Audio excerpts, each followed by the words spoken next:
ঘনিয়ে আসছে বহুল প্রত্যাশিত ত্রয়োদশ জাতীয় সংসদ নির্বাচন। আর নির্বাচন যতই কাছে আসছে, রাজনৈতিক অঙ্গনে ততই ঘন ঘন শোনা যাচ্ছে একটি শব্দ, ইলেকশন ইঞ্জিনিয়ারিং।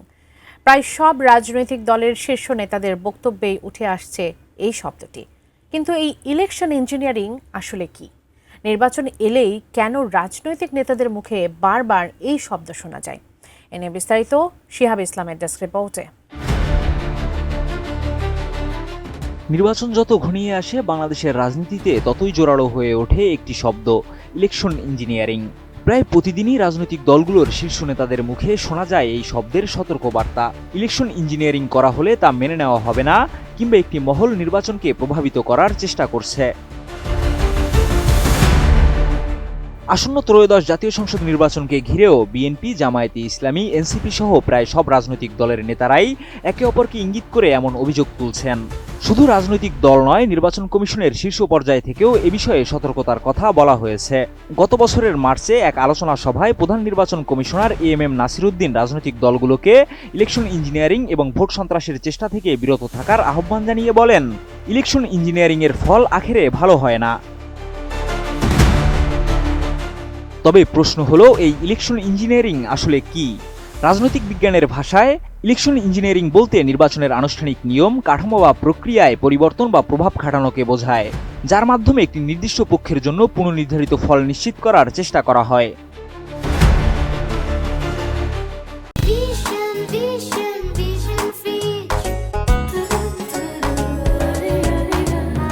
হার্ভার্ড বিশ্ববিদ্যালয়ের রাষ্ট্রবিজ্ঞানী পিপ্পা নরিস 2012 সালে প্রকাশিত তার বই electoral engineering, voting rules and political বিহেভিয়ারে ইলেকশন ইঞ্জিনিয়ারিংকে ব্যাখ্যা করেছেন। ব্রিটিশ আমেরিকান এই পলিটিক্যাল সায়েন্টিস্ট লিখেছেন, নির্বাচনী নিয়মে পরিবর্তনের মাধ্যমে রাজনৈতিক দল, রাজনীতিবিদ ও ভোটারদের কৌশলগত আচরণ প্রভাবিত করা, যা শেষ পর্যন্ত নির্বাচনের ফলাফল ও রাজনৈতিক বাস্তবতায় বড় ধরনের পরিবর্তন ঘটাতে পারে, সেসব কিছুই ইলেকশন ইঞ্জিনিয়ারিং। বিশ্বের বিভিন্ন দেশে কখনো কখনো রাজনৈতিক স্থিতিশীলতা আনার যুক্তিতে এই পদ্ধতির কথা বলা হলেও বেশিরভাগ ক্ষেত্রেই এটি গণতন্ত্রের জন্য হুমকি হিসেবেই বিবেচিত হয়েছে। আর বাংলাদেশের প্রেক্ষাপটে এই শব্দটি প্রায় সময় নেতিবাচক অর্থে ব্যবহৃত হয় বলে মনে করেন বিশ্লেষকরা।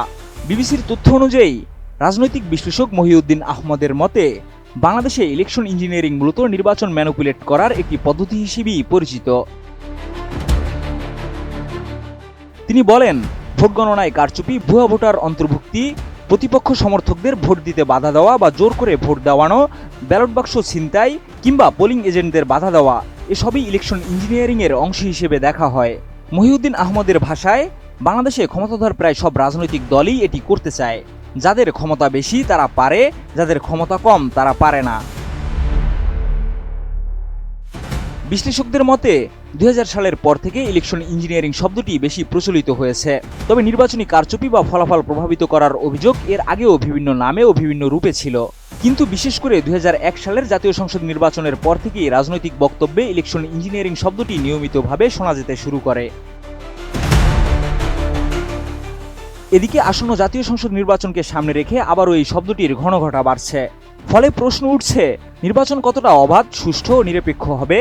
আর ইলেকশন ইঞ্জিনিয়ারিং এর অভিযোগ কি এবারও বাংলাদেশের নির্বাচনকে বিতর্কিত করে তুলবে?